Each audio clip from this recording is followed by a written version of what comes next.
बच्चों तो ये जो तुम्हारी यूनिट है आइसोलेशन वाली, तो इसमें देखो जो शुरू में ओर्स लिखी हुई है ना बेटा, तो उनके तुम्हें फॉर्मूले और नेम ये ना दोनों चीजें बेटा लर्न रहनी चाहिए। ठीक है, क्योंकि इसमें ऐसे ऑप्शनल क्वेश्चन आ जाते हैं कि जैसे bauxite is ore of which metal, ऐसे करके 4 ऑप्शंस दे देंगे, है ना। तो जैसे एल्यूमिनियम की होती है, तो बॉक्साइड का फॉर्मूला भी पता होना चाहिए कि Al2O3XH2 होता है। तो ऐसे चाहे लिख लिख के याद करो बेटा, इनकी तुम्हें इन ओर के नेम और इनके फॉर्मूले। ठीक है, जैसे कॉपर की कॉपर ग्लैंस भी है, कॉपर पायराइट्स भी है।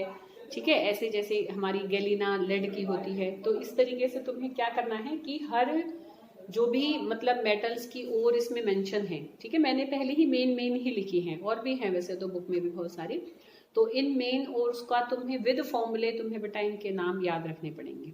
ठीक है, तो अब हम अपने मेटलर्जिकल ऑपरेशंस पर आ रहे हैं कि मेटलर्जी, देखो बेटा कल भी बताया था कि मेटलर्जी क्या होती है, कि हमें किसी ओर में से, ओर समझते हो ना, कि वे अर्थ क्रस्ट में जो हमारी धातु है, जो मेटल है, किसी भी मतलब किसी भी रूप में पाया जाता है, वो तो मिनरल कहलाता है। ठीक है, पर वो वाला मिनरल जिसमें से we can easily and economically extract the metal, तो उस वाले मिनरल को हम उसकी क्या कहते हैं, ओर कहते हैं। ठीक है, आ रही बेटा बात समझ में। तो हम ओर में से किस तरीके से मेटल को हम एक्सट्रैक्ट करके बाहर निकाल सकते हैं, तो 4 हमारे मेन स्टेप्स होते हैं। जिसमें पहला स्टेप तो क्या होता है, सिंपल की crushing and grinding of ore, कि भाई ओर हमारे पास है, उसको पहले तो क्रश करेंगे, मतलब खूब अच्छे से तोड़ लेंगे, छोटे छोटे पीसेस में कर लेंगे, फिर उसको ग्राइंड करेंगे, बिल्कुल ऐसे महीन उसका चूरा बना लेंगे, उसको पाउडर्ड फॉर्म में कन्वर्ट कर लेंगे। तो ये पहला स्टेप होता है कि crushing and grinding of ore. तो उसको कराने के लिए कई बार हम कुछ मिल्स का भी इस्तेमाल करते हैं। देखो जैसे एक स्टैंप मिल होती है, जैसे स्टैंप नहीं होती है, ऐसे इस तरीके से ऐसे स्टील की एक बड़ी सी वो ऊपर से एकदम से छोड़ते हैं, तो वो जो नीचे ओर के छोटे छोटे पीसेज होते हैं वो एकदम पाउडर हो जाते हैं। ऐसे बारी बारी उसको ऐसे छोड़ते रहते हैं। ऐसे बॉल मिल भी होती है कि बड़ी बड़ी ऐसे बॉल्स होती हैं, तो ओर को डाल के उसमें ऐसे ऐसे गोल गोल बॉल को घुमा देते हैं, तो क्या है वो ऐसे टूट टूट के एकदम से चूरा सा हो जाता है। ठीक है, तो ये पहला स्टेप होता है कि crushing and grinding of ore. दूसरा स्टेप हमारा जो होता है वो हमारा, देखो उसकी कई सारी हमारी प्रोसेसेस हैं, उनके मैं पेज तुम्हें कल भेज चुकी हूँ। तो देखो जो हमारा कंसंट्रेशन ऑफ ओर होता है उसको हम बेनिफेक्शन ऑफ ओर भी कहते हैं, ओर ड्रेसिंग भी कहते हैं उसको। तो कंसंट्रेशन ऑफ ओर में बेसिकली हम क्या करते हैं कि ओर में से जो हमारी इम्प्यूरिटीज होती हैं ओर को साफ करते हैं। ठीक है, जैसे कि भाई मान लो मैं कह रही हूँ कि बॉक्साइड ओर है Al2O3XH2, अब खाली उसमें यही नहीं है, उसमें मिट्टी भी लगी हुई है, रेत भी लगी हुई है, सिलिका की इम्प्यूरिटीज भी हैं, कुछ सैंड भी है। समझ रहे हो, मतलब जो ऐसे मिट्टी वाली जो इम्प्यूरिटीज उनके साथ लगी रहती हैं, तो उसको साफ करने की विधि को हम, साफ करने वाले स्टेप को हम कंसंट्रेशन ऑफ ओर कहते हैं, या ओर ड्रेसिंग भी कहते हैं। समझ रहे हो बेटा। तो जो उसमें सिलिशियस इम्प्यूरिटीज होती हैं, सिलिशियस मतलब सिलिका वाली, जो मिट्टी की रेत की जो इम्प्यूरिटीज हमारी ओर के साथ होती है, उसको हम गैंग कहते हैं। ठीक है, या गैंग्यू भी कहते हैं, ये तुमने 10th में भी पढ़ रखा है था। ठीक है, उसको हम क्या कहते हैं, गैंग या गैंग्यू भी कहते हैं, जो मिट्टी वाली इम्प्यूरिटीज होती हैं। समझ में आ रही बेटा बात, ओर के साथ जो सिलिका की, जो मिट्टी की जो इम्प्यूरिटीज बंधी रहती हैं उसको हम क्या कहते हैं, गैंग कहते हैं। The impurities present in ore is called gangue, the siliceous impurities present in ore is called gangue या गैंग्यू। ठीक है बेटा, तो ये हमारा गैंग होता है। आ रही बेटा बात समझ में। तो गैंग को रिमूव करने वाले स्टेप को हम कहते हैं कंसंट्रेशन ऑफ ओर। ठीक है, the step in which we remove the gangue from ore, या the process of separating the ore from gangue is called, हम ओर ड्रेसिंग या कंसंट्रेशन ऑफ ओर कहते हैं। तो हम कंसंट्रेशन ऑफ ओर जब करते हैं, मतलब ओर को थोड़ा हमने कंसंट्रेट कर लिया, कि ओर को शुद्ध रूप में प्राप्त किया है, अभी धातु नहीं निकली है, अभी ओर को साफ करने की प्रोसेस कंसंट्रेशन ऑफ ओर होती है। तो इसको करने के अलग अलग मेथड्स होते हैं, depending upon for which type of ore which क्या है वी आर इम्प्लीमेंटेड इट।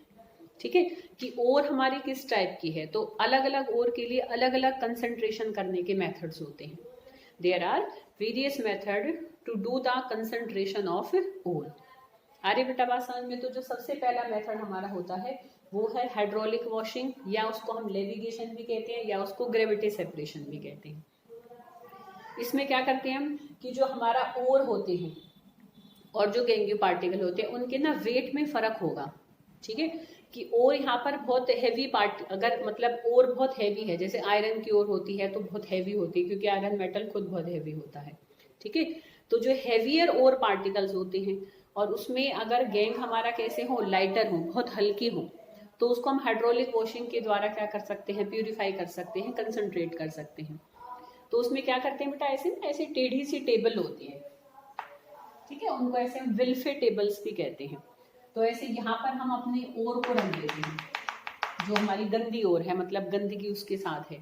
तो फिर हम यहाँ पर क्या करते हैं, ऐसे बड़ी सी हर्थ होती है और स्लोप होता है, फिर पानी चलाते हैं, मतलब पानी से वॉशिंग करते हैं, हाइड्रोलिक मतलब वाटर का हम प्रेशर डालते हैं यहाँ पर।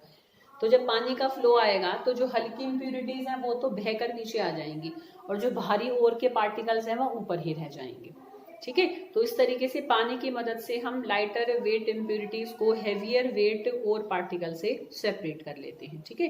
तो this process is called hydraulic washing, levigation, या हम उसको क्या कहते हैं, ग्रेविटी सेपरेशन कहते हैं। इस टेबल को क्या कहते हैं, विल्फे टेबल्स कहते हैं इनको, ठीक है। तो मैंने एग्जांपल भी इसमें लिख दिए, जैसे हेमेटाइट आयरन की ओर होती है, टिन स्टोन टिन की ओर होती है, तो ये हैवी ओर्स होती हैं, तो इनको हम इससे सेपरेट कर सकते हैं, साफ कर सकते हैं। सेकंड हमारा इलेक्ट्रोमैग्नेटिक सेपरेशन होता है, ठीक है। ये भी एकदम सिंपल है, कुछ नहीं है, शायद ये थोड़े थोड़े तुमने चीजें पहले भी करी हुई हैं। इसमें क्या करते हैं, देखो ऐसे ना हम दो व्हील्स लेते हैं, इसमें से एक व्हील ना हमारा मैग्नेटिक होता है, मैग्नेटिक मतलब ऐसे चुंबकीय होता है, ठीक। और यहाँ पर एक ऐसे बेल्ट चलाते हैं, ऐसे देखिए ना कभी बेल्ट ऐसे कहीं ऐसे ऐसे क्या है, मूविंग बेल्ट होती है, आगे की तरफ ऐसे वो चलती जाएगी, इसमें ऐसी बेल्ट होती है ऐसे मूविंग। अब हम यहाँ से क्या करते हैं, अपनी ओर को डालेंगे, जो गंदी वाली ओर है, मतलब जिसमें अभी इम्प्यूरिटीज जिसके साथ ही है, तो यहाँ से क्या करते हैं, ऐसे और पार्टिकल्स को डालना शुरू करते हैं, और ये बेल्ट ऐसे आगे की तरफ चल रही होती है।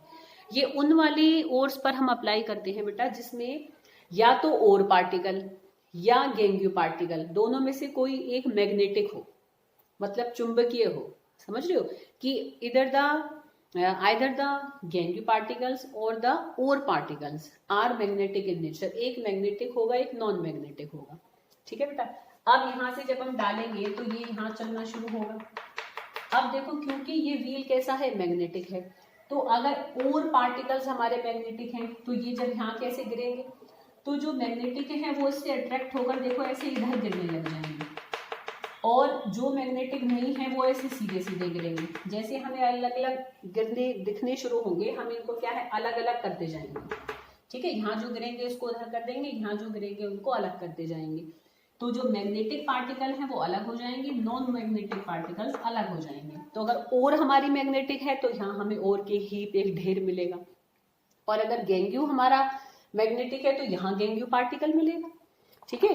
तो इस तरीके से और गैंग्यू पार्टिकल दोनों एक दूसरे से सेपरेट हो जाएंगे, क्योंकि दोनों में से एक मैग्नेटिक नेचर का है और एक नॉन मैग्नेटिक है, ठीक है। अरे बेटा बात समझ में। तो इस तरीके से हम इलेक्ट्रोमैग्नेटिक सेपरेशन से सेपरेट कर लेते हैं और पार्टिकल्स को फ्रॉम द गैंग्यू पार्टिकल। देखो एग्जांपल भी कुछ लिखे हुए हैं मैंने, जैसे जो टिन स्टोन मैग्नेटिक होता है, सॉरी टिन स्टोन के अंदर जो इम्प्यूरिटीज हैं वो हमारी मैग्नेटिक होंगी, उसमें ना FeWO4 हमारी क्या होती हैं, एज इम्प्यूरिटीज बिहेव करते हैं। आयरन आ रहा है ना उसकी इम्प्यूरिटीज में, तो वो अलग हो जाएंगी, और जो हमारी टिन स्टोन SnO2 और है वो अलग हमारी यहाँ पर अलग हीप बनाएंगे, इम्प्यूरिटीज यहाँ बनाएंगी। और देखो एक एग्जांपल मैंने इसका भी लिख दिया है कि जो मैग्नेटाइड होता है आयरन की ओर होती है Fe3O4, तो उसमें नॉन मैग्नेटिक इम्प्यूरिटीज होती है, तो वहाँ और यहाँ पर ढेर बना लेगी और इम्प्यूरिटीज यहाँ ढेर बना लेंगे, ठीक है। तो ये इलेक्ट्रोमैग्नेटिक सेपरेशन मेथड है फॉर कंसंट्रेशन ऑफ ओर।